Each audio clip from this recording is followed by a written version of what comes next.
یہ ایک بہت اہم نکتہ تھانوی صاحب کہ پچھلے فیصلے کو باطل قرار نہیں دیا جائے گا. مفتی منیب الرحمان صاحب یہ فرما رہے ہیں کہ اگلا قاضی، اگلا جسٹس اس میں اضافہ کر حضور کی سکے. ایک حدیث ہے، آپ نے فرمایا کہ تم میں سے کوئی شخص آتا ہے میرے پاس مقدمہ لے کر، وَهُوَ أَلْحَنُ بِالْحُجَّةِ، وہ بڑا تکلم کا، اپنے پریزنٹیشن کا، موقف کو پیش کرنے کا بڑا ماہر ہے. اب فرمایا آپ نے کہ میں اس کے حق میں اس کے دلائل کو سن کر کسی چیز کا فیصلہ کر دوں، لیکن حقیقت میں اس چیز کا حقدار نہیں ہے، تو اسے سمجھ لینا چاہیے کہ وہ جہنم کی آگ کا ٹکڑا لے رہا ہے. ٹھیک ہے، یہی سوال ہم رکھیں اس گے سے آپ کے یہ سامنے. اصول بھی معلوم ہوا کہ اگر عدالت سے خطائے اجتہادی ہو گئی ہے، لیکن صاحب معاملہ یہ سمجھتا ہے کہ جو میرے حق میں بات آئی ہے میں اس کا حقدار نہیں ہوں، تو وہ خود بھی اس سے وڈرا کر سکتا خود ہے. بھی وڈرا کر سکتا ہے اگر اسے معلوم ہو جی. کہ یہ فیصلہ جو میرے حق میں ہو گیا ہے، یا. میں یہ فیصلہ غلط ہو گیا ہے. کیونکہ فیصلہ جو ہوتا ہے، حضور تو حقائق کو جانتے تھے، سبحان اللہ، قاضی جو ہے وہ قرائن، ثبوت، شواہد، ایویڈنسز اور پریزنٹیشن پر فیصلہ کرتا ہے. تو وہ اس کے سامنے جو شواہد ہوتے ہیں، لیکن اللہ کو تو حقیقت حال معلوم ہے، ٹھیک. اور خود صاحب معاملہ کو بھی حقیقت حال معلوم ہے. تو حضور نے یہاں پر یہ تعلیم فرمائی کہ اگر کسی عدالتی فیصلے کے نتیجے میں کسی کو ایسی چیز مل جاتی ہے جس کا حقیقت میں وہ حقدار نہیں ہے تو وہ چھوڑ دے. تو وہ چھوڑ دے، کیونکہ اسے معلوم ہے کہ خشیت خداوندی کا تقاضا یہ ہے وہاں آگے حقائق پر فیصلہ ہوگا. جی، حقائق پر فیصلہ ہوگا. ایسا نہ ہو کہ روز حشر شرمندہ ہونا پڑے. کچھ سوالات لے لیتے ہیں آپ کی اجازت ہو تو، اس کے بعد ہم یہی سوال رکھیں گے تھانوی صاحب آپ کی خدمت میں. جی السلام علیکم. وعلیکم السلام جناب والا. میرا السلام علیکم سر. بالکل آپ کی طبیعت کیسی ہے؟ ٹھیک ہے الحمدللہ. سر سوال کیا ہے قبلہ آپ کا؟ میرا سوال یہ ہے کہ جب ایک میں نے کثری السلمیہ میں پڑھا تھا کہ ایک طوطا آ کے بیٹھا حضرت داؤد علیہ السلام کے دیوار پر، اس طوطے کے پیچھے پیچھے وہ گئے. یہ آگے واقعہ جو ہے وہ طوطا جو سنہری کلر، اس طوطے کا واقعہ 99 بھیڑیاں تھیں اور 1 بھیڑی سے تعلق ہے.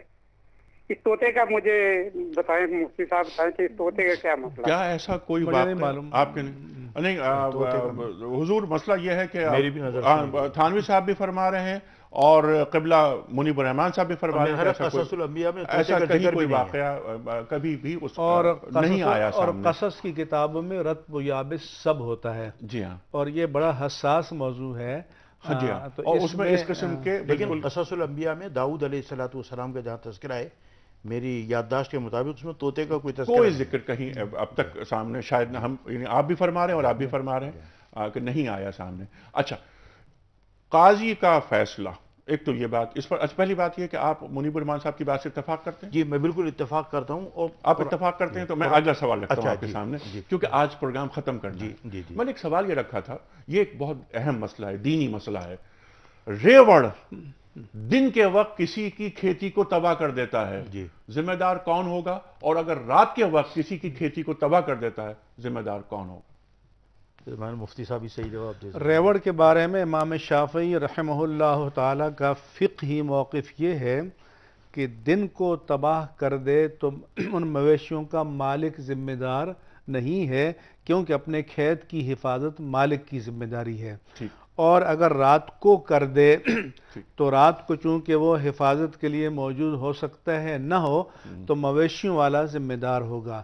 امام اعظم ابو حنیفہ نعمان بن ثابت رحمہ اللہ تعالی نے فرمایا کہ اگر ریوڑ کا مالک ساتھ ہے تو وہ ذمہ دار ہوگا، لیکن اگر جانور آزادانہ جا رہے ہیں تو پھر اس کا مالک اس کا ذمہ دار نہیں ہوگا.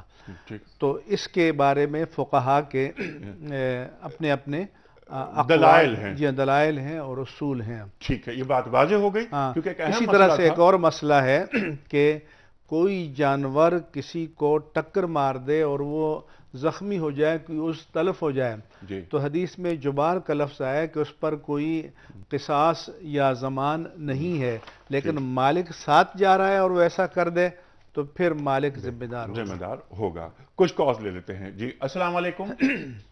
السلام علیکم. وعلیکم السلام. جی جناب فرمائیے سر. گزارش یہ ہے کہ اگر دو فریق کسی مفتی کو کوئی بناتے ہیں حکم، جی جی، اور وہ جو مفتی صاحب ہیں وہ غلطی سے یا ان کے جو بھی ہے لیول وہ غلط فیصلہ دے سکتے ہیں، دے دیتے ہیں، ٹھیک ہے، تو کیا دوسرا عالم دین دلائل کے ساتھ ہاں اس مفتی کو دلائل کے ساتھ اور حدیث کے ساتھ کہے کہ آپ نے غلط فیصلہ دیا ہے؟ بہت اچھا سوال، تو بہت کیا اس کی اپیل ہو سکتی ہے، یا وہ کہے کہ میں ہی عقل کل ہوں، یا میں نے جو دے دیا ہے مجھے حکم بنایا گیا ہے، ٹھیک ہے، آپ میرے خلاف اپیل نہیں کر سکتے؟ تو کیا اس شخص کو حق ہے کہ وہ کسی عالم دین سے وہ اس کے متعلق بہت اچھا سوال، اس کا جواب لیتے ہیں، اگلا سوال لیتے ہیں۔ السلام علیکم، السلام علیکم۔ وعلیکم السلام جی فرمائیے سر۔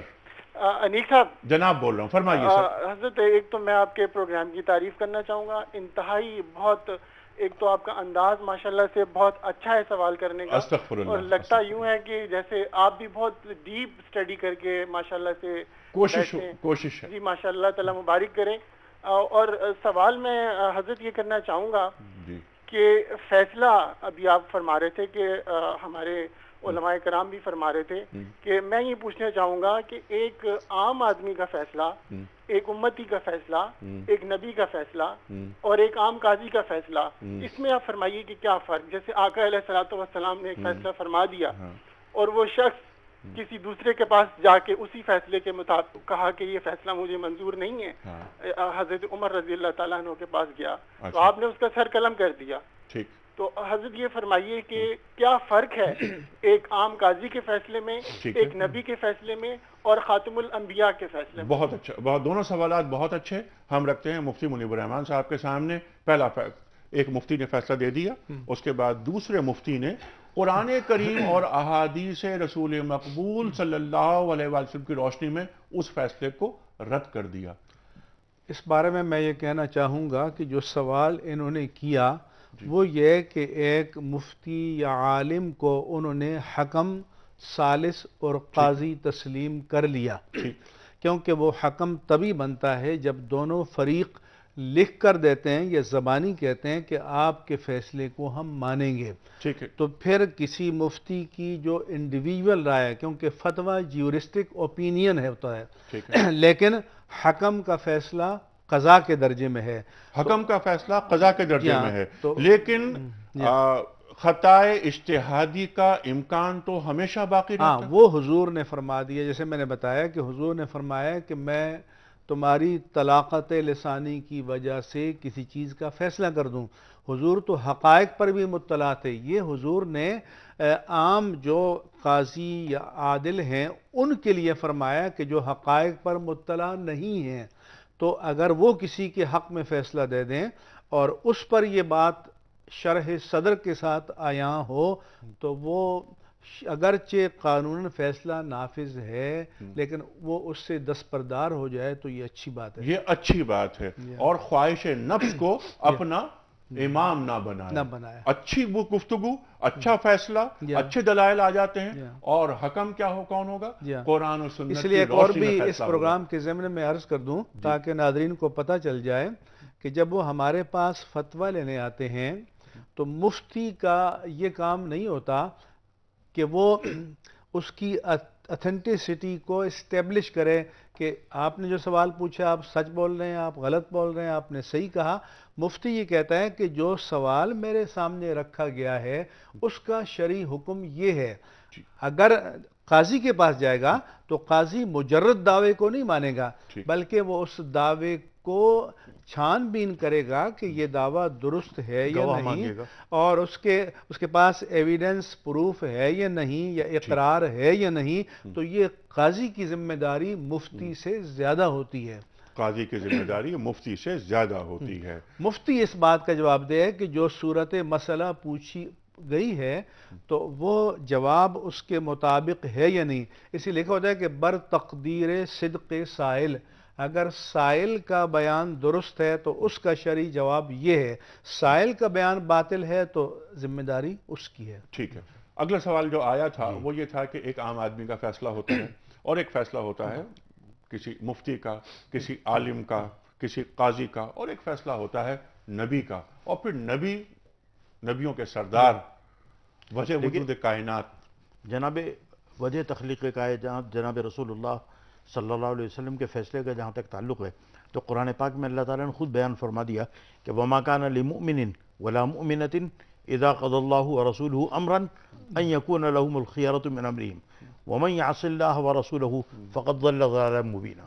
اللہ تعالیٰ فرماتے ہیں کہ کسی مومن مرد یا عورت کو اس بات کی اجازت نہیں ہے کہ کسی معاملے میں جناب رسول اللہ صلی اللہ علیہ وسلم فیصلہ صادر فرما دے، پھر اس سے وہ پہلو تہی نہیں کر سکتا.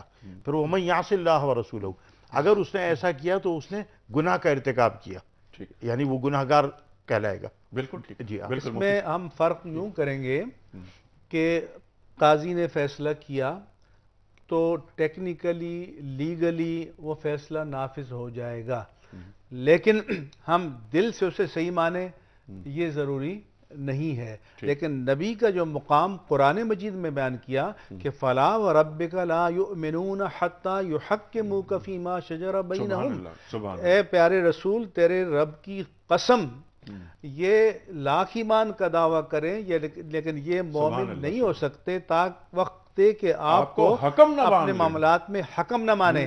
لیکن آپ کا فیصلہ عام عدالت یا قاضی کا فیصلہ نہیں ہے کہ لیگلی نافذ ہو گیا دل سے پسند نہ ہو، نہیں.